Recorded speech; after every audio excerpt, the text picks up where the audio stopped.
তো বন্ধুরা, তোমরা সবাই কেমন আছো? আমি আবার চলে এসেছি নতুন ভিডিও নিয়ে। আশা করি তোমরা সবাই ভালো আছো। ওইখানে একটু মাজারের লোড়া আমি দেখেছেন।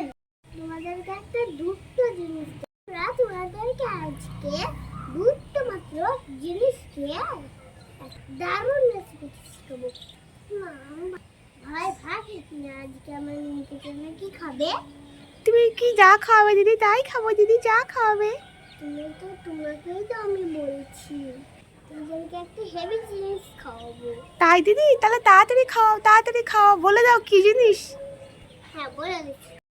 বন্ধুরা, সেই জিনিসগুলো কি? একটা পটল দিয়ে চিনি দিয়ে একটা অসাধারণ জিনিস। একটা পটল নিয়েছি, একটা চিনি। পটলগুলোকে আমি এইভাবে কেটে নিয়েছি, আর এখানে আছে চিনি। বাজারের বীজগুলোকে ছাড়িয়ে দেবো।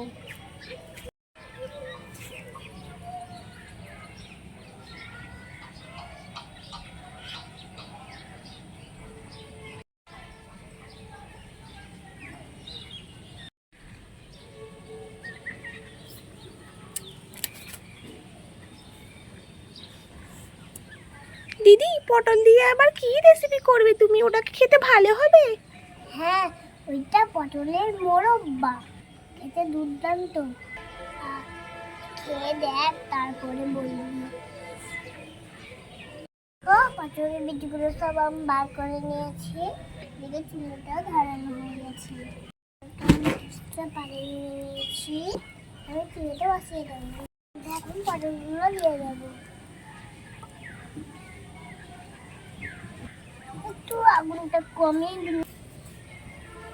দিয়ে দিচ্ছি। বন্ধুরা, এবার আমি পটলটা ভালো করে নাড়াচাড়া করে নেব।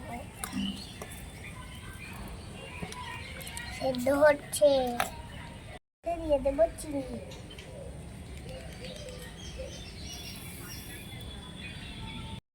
আমি সবগুলো চিনির মধ্যে দিয়ে দিলাম। কিছুক্ষণ ঢাকা দিয়ে রেখে দেবো। বন্ধুরা, কিছুক্ষণ অপেক্ষা করতে হবে। বন্ধুরা, দেখিনি পটলগুলো কত সেদ্ধ হলো। দেখ, চলো খুলে দেখাই। পারবই না, মামার কাছে খুলে দিচ্ছি। ওয়াও, কত সুন্দর ফুটে উঠছে। আর কিছুক্ষণ সেদ্ধ হতে লাগবে, পুরো পানিটা শুকিয়ে যাবে। দেখো, পটলের মোরব্বা রেডি। বন্ধুরা, এটা হয়ে গেছে। এবার একটা প্লেনের মধ্যে ঢেলে নেব। বন্ধুরা, দেখে নাও মোরব্বাটা কত সুন্দর হয়েছে। ওয়াও, মোরব্বাটাকে নুরায়া দারুণ বানিয়েছে গো। অল্প দিয়ে অনেক সুন্দর রেসিপি। আজকে ভিডিওটা কেমন লাগলো অবশ্যই কমেন্ট করে জানাবেন। চ্যানেলটাকে লাইক আর সাবস্ক্রাইব করে দিও। দেখা হবে নেক্সট ভিডিওতে। আপনারা ভালো থাকুন, সুস্থ থাকুন। টাটা, বাই, লিখে দিন।